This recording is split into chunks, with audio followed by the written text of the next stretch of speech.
the vision for Mpumalanga? Well, I think the first thing that I would like to say is that last year about 950 million tourists traveled around the world out of a population of 6.5 billion. The dichotomy is that Africa harvested less than 2%. There are a number of issues. The biggest one is the airlift capacity. The second one is, and I think we're very grateful as a destination that post the World Cup, at least we have achieved one thing. The perceptions and the old characterization of Africa, you know, as a continent that is beset by wars, conflict, corruption and fraud, has been balanced. We locate our vision, therefore, within what South Africa has achieved, 9.5 million arrivals last year, and you know, tourism contributing at least about 88% of GDP. And therefore, where we see ourselves as Mpumalanga is, you know, we want to position the destination as a world-class tourism destination. Trying to capture that African 2% in terms of your vision, let's talk about what you're doing, because many people think of South Africa and they think sun, sea and coast, Cape Town, business tourism, Johannesburg, KwaZulu-Natal, and yet we know, and I know personally, that Mpumalanga has some of the most beautiful landscapes that this country has to offer. Well, you know, if you look at the current product offering, we're very strong in terms of wildlife. We're home to the largest conservation estate, you know, on the continent. We're also home to the third largest canyon in the world, the Blyde River Canyon. And most importantly, we border two countries, Mozambique and Swaziland.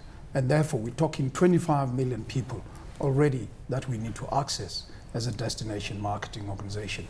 Within the SADC market, we're looking at about 250 million.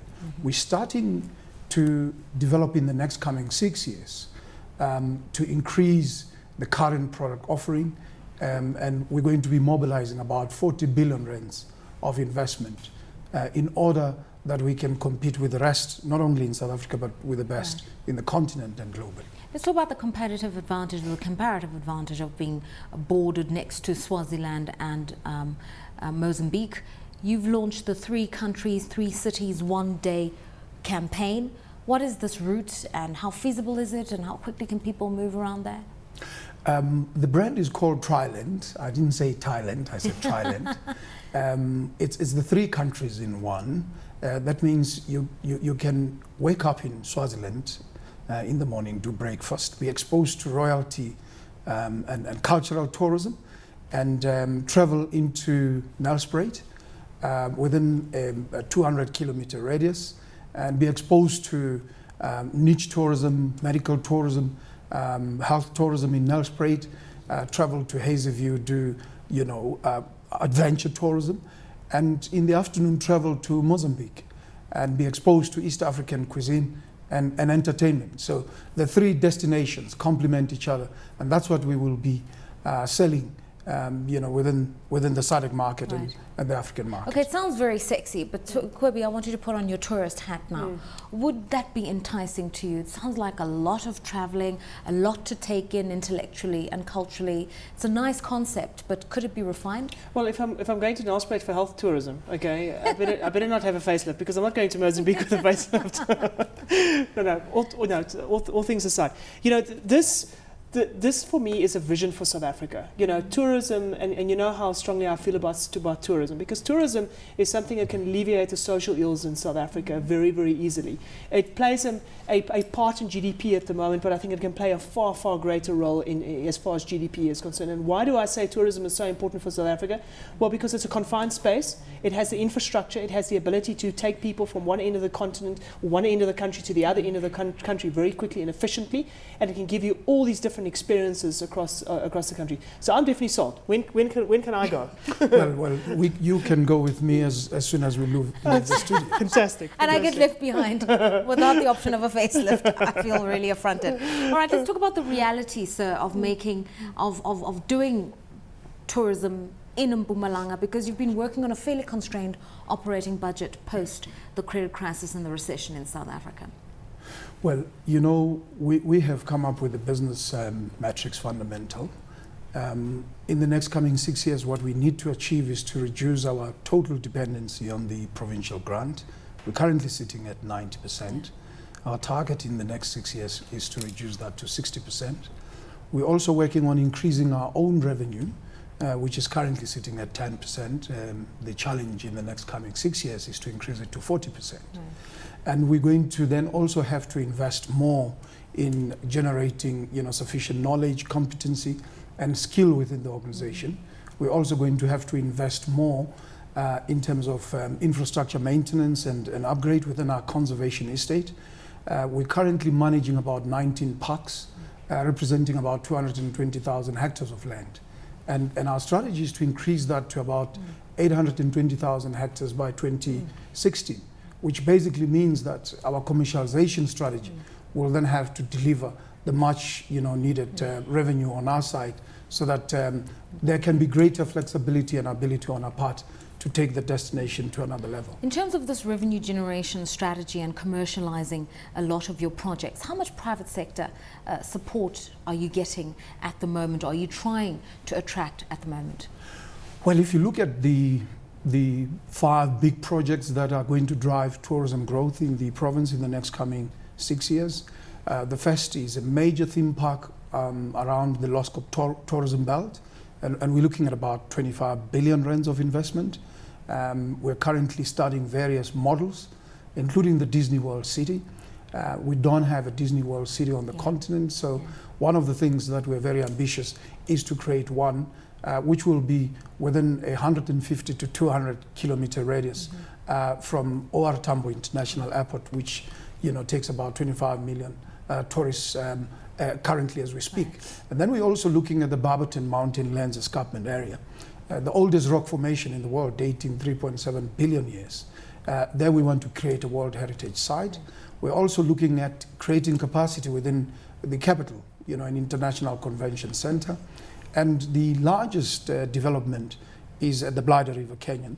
We're looking at building a skywalk bridge, something similar to what you see at the Grand Canyon, and the largest cable car network in the continent, located there, and basically driving investment within our conservation Whenever estate. we look at the tourism value chain and the various related cottage industries around hospitality, transportation, and the like, people often lament the poor skills, and that's actually for a lot of things in South Africa.